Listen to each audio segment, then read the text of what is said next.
Welcome back, everybody. Surprise for you. We're back. Mic'd up. Episode 18. Is it 18? 18. Oh, my Surprise video podcast. Jesus Christ, it's taken them about an hour to set up. I fucking fell asleep. Are you all right over there? We're back. Yeah, I'm all right. Oh, I got my treats today. You see my hat? You like my hat? Keystone hat. We talked about it before, and I got my Keystone beer. It's very nice. Got Keystone Light. And I got Keystone, of course. I got our lovely camera person gave me a Twizzler.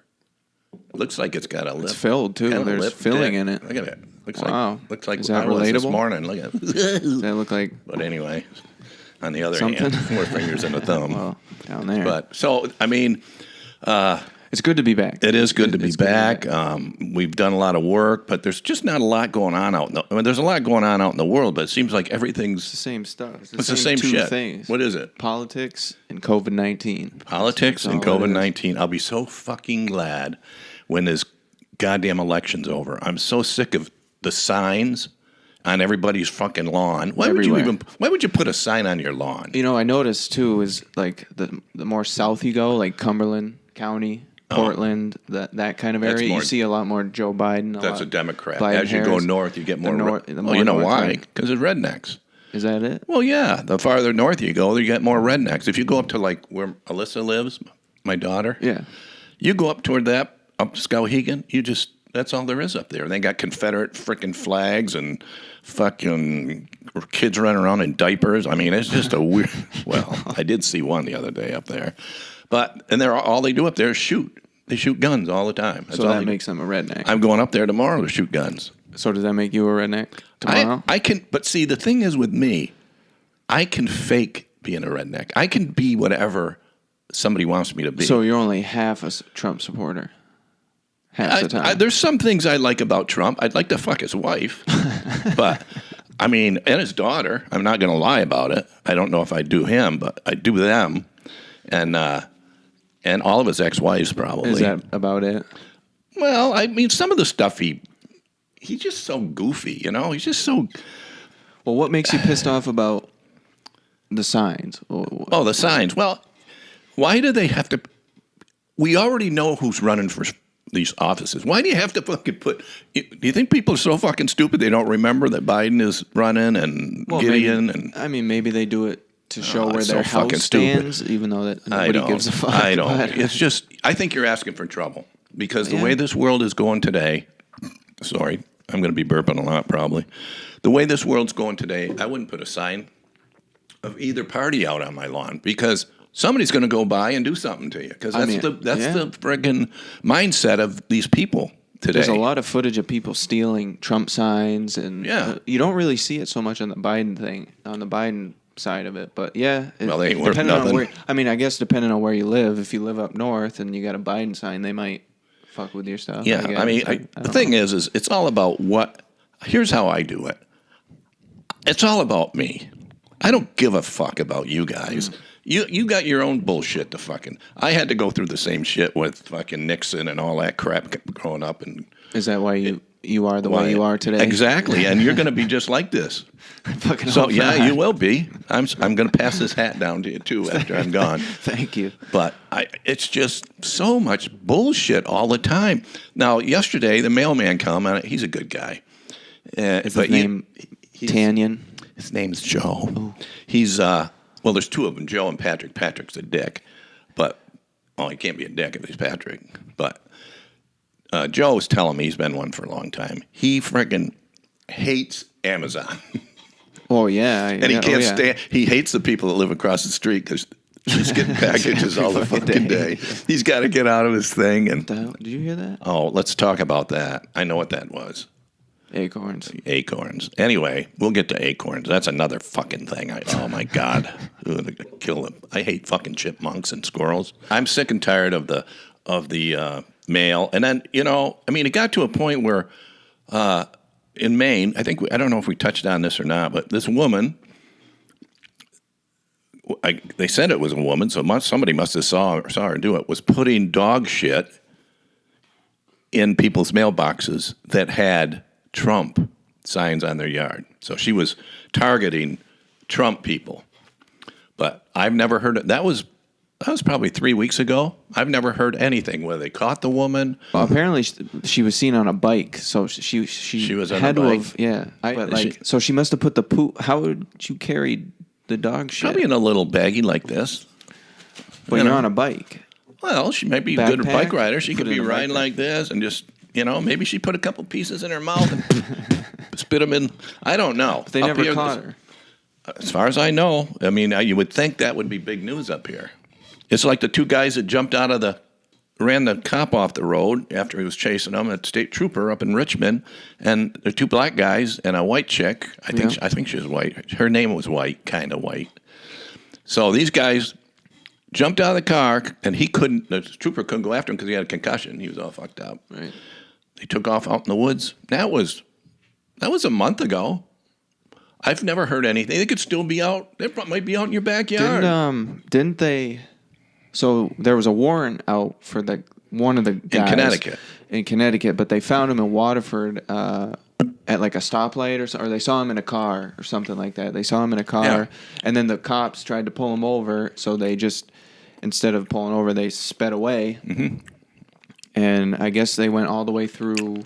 Went all the way up. Skowhegan. Well, they were on 295. Yeah, I-95 to 295, right? And then they got off at Richmond, and then the cop tried to do that maneuver where you bump them, and they spin out. Yeah.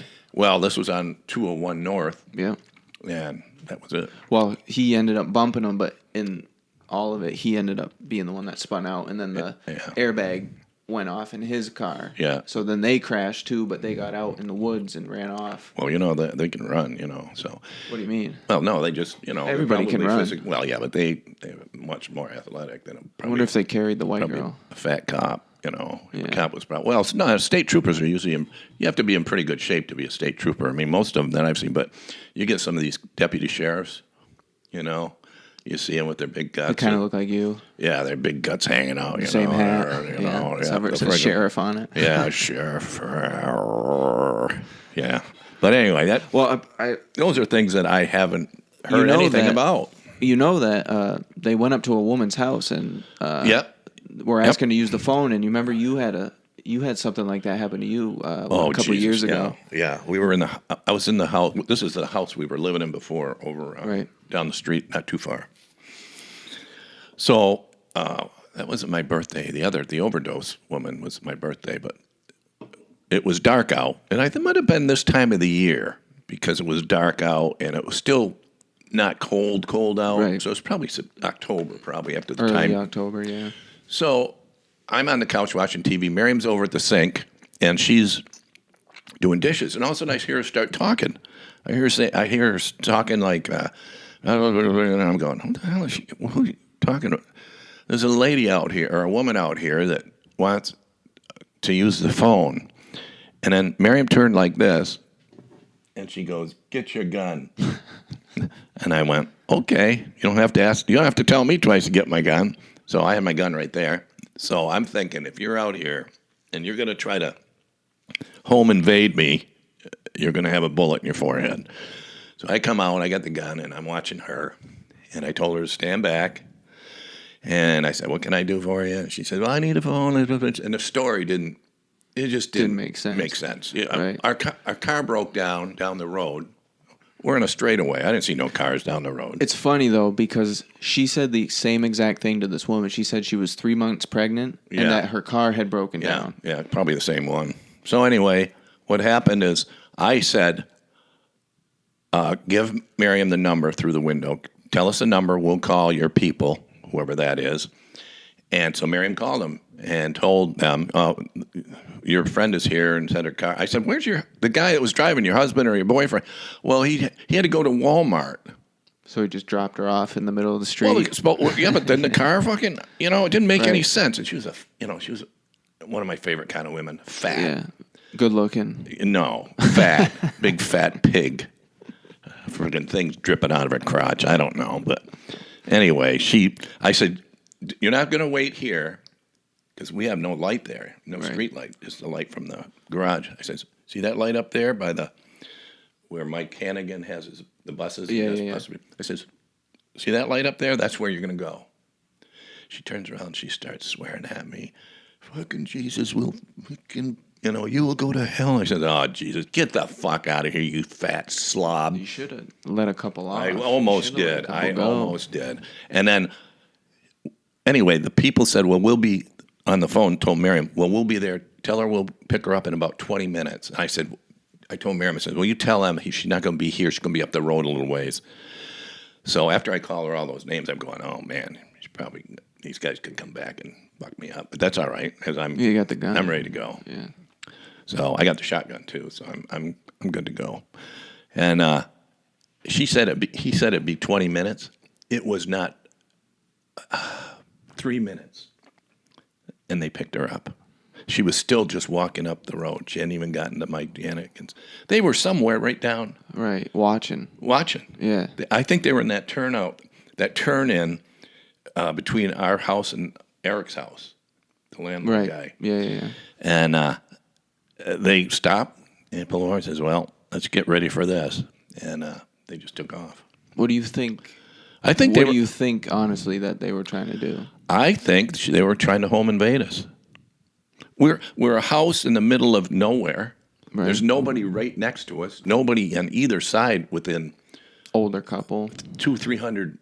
Yeah. Older people. Maybe they staked us out. Maybe they didn't. I don't know. Maybe they drove by and kept seeing just our routine or whatever, And, of course, I'm retired, so I was actually working, I think, at that time, part-time. And I think they were looking for money or drug money, or I don't know how many were in the car. Right.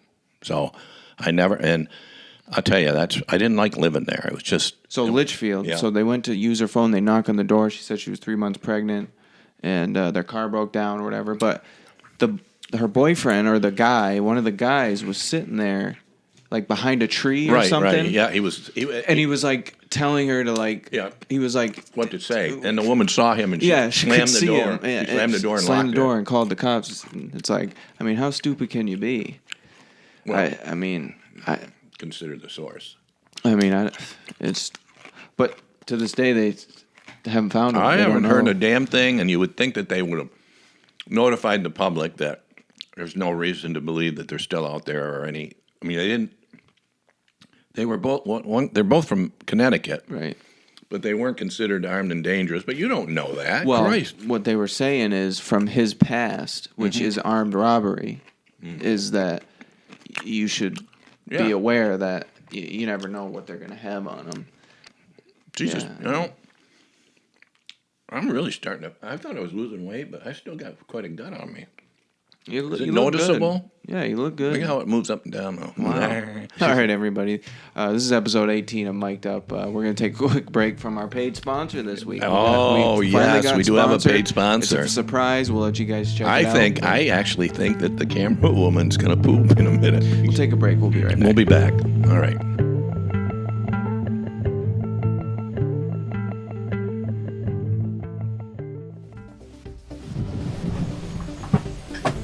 Hello, everybody. Welcome to my home. My name is Dick, and I'm here today to talk to you people about a discovery that I've made, something that's natural and something that is 100% good for your body. Do you know how hard it is to get the nutrients that we need, the important nutrients for our body that we need? It's called Dick's Magic Rectal Salve. This will lubricate your anal canal like no other.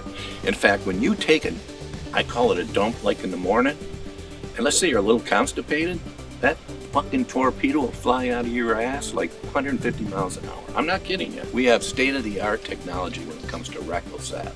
It's made, like I said, made with all natural ingredients. It's got saffron in it, oil. It's got sunflower seed oil. And we get this from probably the highest nutrient bee sperm that there is out there. We have the small white applicator, and it comes standard with every purchase. This is the extension, fits onto this like this. And what happens with this is, look, this part right here goes into, of course, your anal. And lube it up, and then you push this up a little bit, maybe to those ribs. Take your salve. Now this is warm, so it'll pour out easy. take some of this and you pour it in. You leave it in there for a few seconds, pull it out, you set it aside. The other day I was doing it and I did it in the morning and I said, fuck it. So I just took it and I went, oh my God, it was so friggin' funny. I'm gonna stick that thing up your ass. And we're not against any other kind of use for this product, but the way we do it, we want to make it safe for everybody out there. The technology that is behind this product is amazing. So pick yourself up a nice jar of Dick's Magic Rectal Salve and shove it up your ass. Thanks for tuning in, everybody.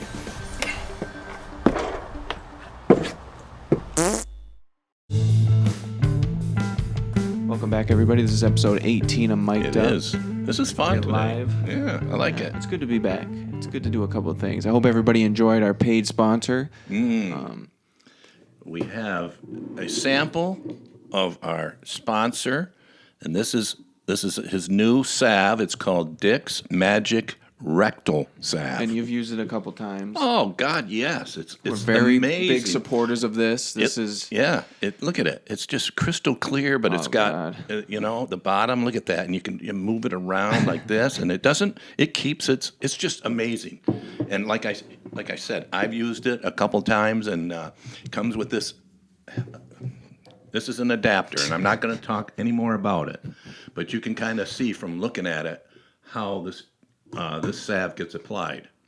And as you know, it is rectal. So you've used that exact model? Oh, yes. I've used this actual one. In fact, does that smell funny? A little bit. Little bit. But is it oily? A little bit. Okay, because I used it to fill the lawnmower the other day. So I don't know. But that's going to be our product, and we're going to be selling the shit out of it. Yeah, the FDA hasn't approved it yet, so we really can't start selling it unless I know the gay community is, I've had so many people call me about this already that I've talked, and it's gotten word of mouth in the gay community. What about ass to mouth? Well, ass to mouth, I've talked to people with ass to mouth. By the FUC. The FUCK and the LBGTAC, A, B, C, D, F, G, and people that know the alphabet. But other than that, it's going to be a great product, and I think you'll enjoy the commercial, and we'll get into it. It'll be a really good commercial. I think we should take a second here and honor one of the new hires we were able to hire on this in the past month. As a producer, as you know. Yeah, I can't believe that he came to us in Green Bay. Great guy. All the money he's got and everything that he has behind him, and he reached out to us to do this because he wanted to do this show so bad. He's seen the other one that we did. You might know him. You might have seen him around a couple times, but let's give a warm welcome to our new producer of Mic'd Up, Derek Jeter. How are you, buddy? How you doing, man? Boy, he still looks good, doesn't he? He looks great. I wonder why he carries that bat all the time. He's got to be heavy, but he's a 5-time champion. He's he can do what he wants. Full-time employee. I want you to try this too. Have you tried it, G? What do you think of that, G? I don't think he has. No, I don't know. Have you? Okay. All right. We'll find out. He knows. He knows what he's doing. But great to have you aboard. So you brought up something to me that was interesting the other day. About something that happened to you back in the late 70s? Early 70s. Early 70s, and you were in... June 9th, 1972. It was a flood in Rapid City, South Dakota. I went to college out there. I transferred out with a bunch of guys from New York State. We were going to a business college in my hometown, and some of the officials from the school came. They wanted to recruit people from the East Coast out there because they knew that's where the money was. They get them out there. I was a student at this college, and they would accept all my credits. So, and I told them, I says, if you want us to come out there, then you need to take all our credits, and if you don't take them, we're not coming. Well, they took them all because they needed people, right? And student loans were available then, and so anyway, we went out there and we got settled and. This was in 1970. How was it out there? I loved it. Loved it. Our number one sport was rodeo. That's what you were talking about. Yeah, it was awesome. It was awesome. I mean, we were New Yorkers, and a lot of other New Yorkers were there too. Guys from New York City with the accents. So what's it like life out? in that? Because it's got to be different coming from New York State west to the Midwest. Rapid City was a good-sized town, but you'd see Indians walking around downtown, people, Indians. And you've never seen anything like that before? No, cowboy boots. I ended up buying a pair of cowboy boots. Guys walking down the street, and it was normal, Western wear, there was all sorts of people. Kind of like what you got on right now. Yeah, like cowboy hats and all that stuff. It was big time out there. The girls too, cowgirls. Rodeo was a big thing. A lot of ranches around there. I mean, I even got to ride a steer out there, in a fraternity bull ride, and I didn't make it the whole 7 seconds, but how many seconds did you make? I think 5, and I got thrown off. I got thrown off, but they're not as bad as a big bull, but they're big enough. They can still kill you. It wasn't a Maine woman. No, that was out to Walmart when I was riding her, and I only stayed on her for 3 seconds. Yeah, boy, that was a good one. That asphalt, falling on the asphalt. So anyway, June 9th, 1972, I was working at the YMCA. I worked at the YMCA part-time, 9:30 at night, got off work. Back then I had the coolest car I ever had in my life. It was a 1969 Roadrunner 383, 4-speed, Hearst shifter, air shocks. So on my way home, I lived with. How'd you manage to get that? I financed it, so I got it. Okay. Yeah, because I had 2 jobs. Yeah, so I'm driving up that road, Jackson Boulevard. Now Jackson Boulevard. So I lived on a road called Canyon Lake Drive. So it was out. It was still in the city of Rapid City, but it was kind of like outside a little bit. So I'm driving up there, and it rained 11 inches of rain in 9 hours in that whole area of southwestern, the Badlands, Mount Rushmore, all the mountains. So the water must have been coming down. The water came down from the mountains, right? Killed like 10 Boy Scouts that were over here from Germany in a town called Keystone, and then it got down to Rapid City. We lived on Canyon Lake Drive, and it was Canyon Lake Park where the dam was.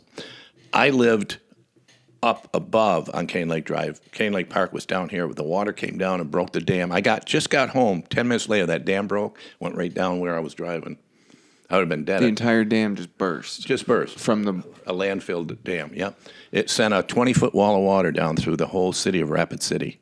So I'm driving up and get home. And my landlord, he's in the Air Force, but he's home for the weekend. It's a Friday night, June 9th. It's Dana's birthday, their daughter's 16th birthday, something like that, maybe 15th. So I was just planning on coming home, and I have an apartment downstairs. Or I was all over the house. It didn't really matter where I slept there because I was sort of like a son to him. So I came in, and about 10 minutes later, breaking news on TV that the dam had broke and there was a flood, and they were evacuating people, trying to get people out of town, but it was a Friday night. Cars were trying to cross over bridges and stuff, lower bridges, swept away. It was terrible. They had to move all the patients on the first 2 floors of the hospital up to the 3rd floor. So you didn't see any of it? I didn't see the dam broke. Anything? No, because it was nighttime, and the only time you could really see anything outside was, and it was raining like you wouldn't believe. The raindrops were connected. That's how bad it was raining. It's just sheets of rain. Right. And the only time you could really see anything is when it lightened. So anyway, I got home, and how many people were in this town? Would you say how many? Back then, probably in the metropolitan of Rapid City, probably 40,000, 30, maybe 30,000 back then. So you're saying a dam broke in a town with 40,000 people. 20-foot wave swept through this entire town just in a straight line. Well, no, it was, went through it went through a bunch of residential areas. The thing went around like this, but it was mostly flat, so there wasn't a lot of banking on it. Right. It just swept. The closer you were, the more damage, obviously. Right. So, more catastrophic. Trees and shit. And so anyway, about 10:15. Dam broke at quarter to 10. About 10:15, my landlord came down and says, "We got to go." I said, "Where?" He said, "I just got called in. There's been a flood. The dam broke." I said, "I ain't going." He says, "Yeah, you are." I didn't know what did he expect you to do, though? To help out. Anybody, they were calling for any kind of volunteers that could go. And he looked at me and he said, "You're going?" I said, "All right." I didn't know what to expect. I got down there. And we were in a wash, so it wasn't the water. The creek was still, the big wall had already gone through, but there was still water still coming down. It was still bad. I mean, when I jumped into the water, because there was a boat, they had a boat. There was boats in this little wash, and we were trying to. It was almost like a hurricane had gone through. Yeah, but we were in a wash where the water was just kind of circuit, but you could feel things. I mean, I had long pants and everything, but you could feel things hitting your legs. You just didn't know what it was. And there was no turbulence in the water or undertow or anything like that. It was just you're in the water, and I happened to be by this building. I'll never forget the name. It was called Flowers by Leroy, and it was a flower shop, of course. And I saw the back door of it was open, and there was an object in it. And they put the light on. They said, "I think you have a body over there," and I was the closest one.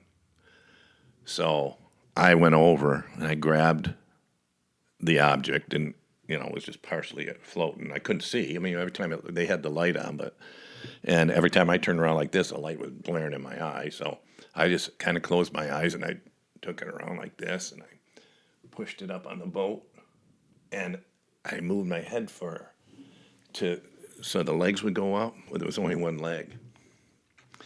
What do you mean? Do you think they were, like, the leg was taken? The leg was off. So I thought it was an amputee right. or an old person at one of the nursing homes that, had lost their leg or something. I didn't know what or age or sex of the body. I didn't know anything. I just, part of the clothing was ripped off and stuff. So he gave me a tag. He says, "You keep this tag," and they put a tag on this body. And so I had to go identify my tag at the high school. That's where the morgue was set up, Stevens High School. So I had to go there Sunday night, and I had to find my tag, my corpse. You had to tag it, basically. And give them that tag and verify that that's the body this is the one that found it. They were trying to keep it, I don't know. They're just trying to identify people and stuff. There was 3 people there, in front of the body that I didn't know who it was, and I guess it was. Well, I didn't find out. I thought it was the kids of the victim, thinking that the victim was an older person. Well, the victim was a 15-year-old girl. Oh wow! Yeah, and she wasn't an amputee. Her leg got ripped off coming down. She came down that creek 15 miles. 15 miles. She lived in a town up 15 miles. And it carried her that far. Oh, yeah. They found a couple of the Boy Scouts way down there. In fact, a couple people, they never found a lot of people. And it's not even, 350 people died. I think that's about correct. And that doesn't even count Indians that they didn't even know. Indians that So this washed through the reservation as well. Yeah, down through there and out to probably down to the Mississippi. Is Missouri River is the second biggest one, and then it goes probably to wherever, I don't know. But that was a bad time. I learned a lot from that. I had 2 friends die from South Dakota guys, not New York guys, but that you went to school with. Yeah, they're in the fraternity. Wow. Yeah, it was bad. So I came home. I couldn't get home until... Well, yeah, how did that work? So your parents obviously must have still been in New York. Oh, my parents This had to have been all over the news. Oh, it was all a national effect. The president's wife was flying over in a helicopter the next day, Saturday. You know what we were doing Saturday? We were down at Canyon Lake Park, going through the rubble down there, looking for bodies. There was buried people down there that were buried under the soot. And, did you find anybody that was alive, or did you free anybody? I didn't, but there was people that they found alive in their houses that were up in the attic, and they survived somehow. Strange to think that you missed it by 10 minutes. If you were 10 minutes later in any part of your day, it would have come. I would have looked up and saw just like a movie, right? A catastrophe movie. Just watching a big wall of water coming toward my car, and there was nothing I could have done. I would have been swept away. Yeah, it was 10 minutes, maybe 15. And I normally didn't go that way. I normally came up Canyon Lake Drive from the other way, but I always liked coming up Jackson Boulevard because it was straight away, and I had that Roadrunner. I'd give her a little 40 mile an hour or whatever and get through some of the gears. But it was a good experience for me to grow up, but it was a bad experience for those people who lost their lives because no one had a clue right. that it was coming. Nobody. A bad experience all around, but a good life lesson or Very good. A life moment. I learned a lot from that, and I went back to New York, and my parents thought I was dead because on the national news it said Canyon Lake area has been devastated, and I lived on Canyon Lake Drive.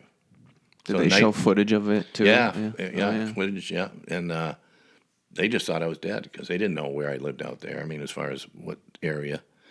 And I couldn't get through because back then we had no cell phones. It was just regular landlines, and all power was out. So they must have not heard from you for what, like a week Sunday, or so? No, Sunday night. I finally got through. Sunday night, I finally got through. My mother answered the phone. It rang like once. She picked the phone up, and I go, "Ma, hi, it's me. I'm dead. Just kidding, what an asshole I am." And my mother almost fainted. My father got on the phone. Oh, Jesus Christ! So they sent me out money for airfare. Flew you back home. Flew me back home. Went back home for the rest of the summer. And then September, end of August came, and I said, "Well, I'm heading back." My mother didn't want me to go back. I said, "I'm going back. I love it out there." What'd you go back to? What was it like going back? It was good. There was still a mess out there. It was a mess. They're cleaning up and stuff. And I got pictures in my yearbook. You should see them. I'll never forget. It says on it. It was almost like war. They just showed the devastation. The devastation was well, and that's why after that happened, for a long time when I heard rain coming down really hard with wind and lightning, I just get freaked out. I get scared. But now I say, bring it on, because I know pretty much there's no dams around here or anything that's gonna. Couple beavers. Oh, there's always a beaver after you. There's you got to watch their teeth. But it was an eye-opening experience, to say the least. But the noise, I'll never forget the noise. In fact, now I can hear the noise right now. If I think about it, I can hear. It sounds like a freight train. It's right next to you, right next to you. That loud. Very loud, and that water. Water is one of the most powerful things you've ever seen. So, 16 gallons or I can't remember what it is. 1 gallon of water weighs 16 pounds or something like that. So 20 feet of this water. water was moving at what did they say the water was moving when it first hit and went through that dam? It was moving like 120 miles an hour or something like that. Just holy shit. Yeah. Nobody's. You didn't stand a chance. There was this guy. What was his name? Chuck. He was disc jockey on KKLS in Rapid City, and the studio was on the first floor right next to the creek. He stayed on the fucking air until the water killed him. He died? Yeah. He was on the air right to the end. He said, "I'm not going anywhere. I'm going to report." And the noise and that was gone. And he died. Chuck, KKLS. I'll never forget it. Wow. He died at the studio. He went down with the ship. He went down with the ship. There was so many stories, so many people that lost their lives. And, it didn't matter if you were rich. Mom and Pa, they lost their doctor friend. I can't remember his name. He lived outside the city up in a canyon, dark canyon. And it was a beautiful place, and it still is a beautiful place.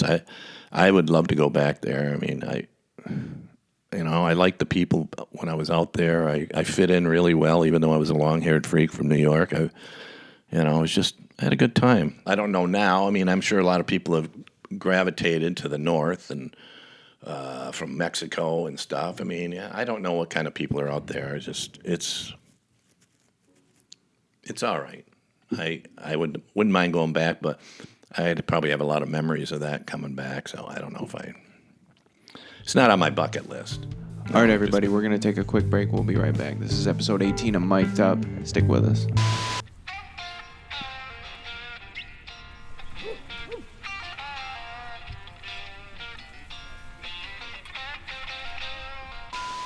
Welcome back, everybody. This is episode 18 of Mic'd Up Video Podcast. Surprise video podcast.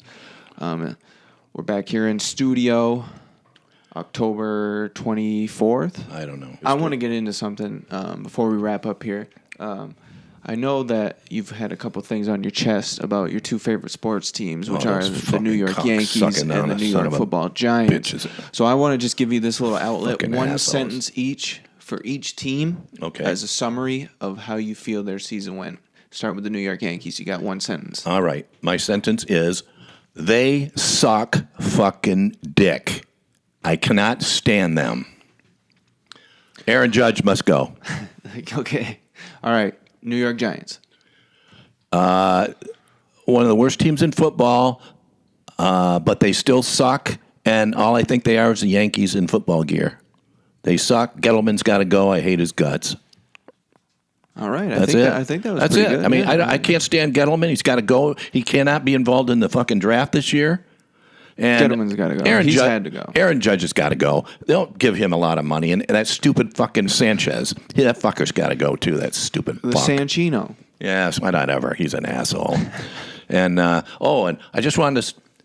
I don't know if we've talked about it, but the women at Walmart are fat. That's it. That is it. They're fat. And if they're not, their eyes are crossed. Or I don't know. I mean, I'm not putting them down, but they're fat. In fact, you go into Walmart, I'd like to get a job here. Well, you're not fat enough. But anyway, whatever. What do you think of everything going on, G? Yeah. What do you think, G? What it is. Oh, wow. Really? Yeah. I didn't even think he was paying attention. No, he's doing a great job. Probably I should. fucking Probably love should him. put his pants back on. No, wow. Jesus Christ. Thank you, All Keystone. right, everybody. And we'll talk about that. Get next yourself. time. Yeah. Remember, get yourself a vial Yeah. of the Get Dick Salve. that. Yeah. Yeah, and get yourself the applicator, and we'll see you next time. Thank you, everybody, for tuning in. See you This is guys. Mike Up. Love you, Take it easy. Chodesters and Chodesterets.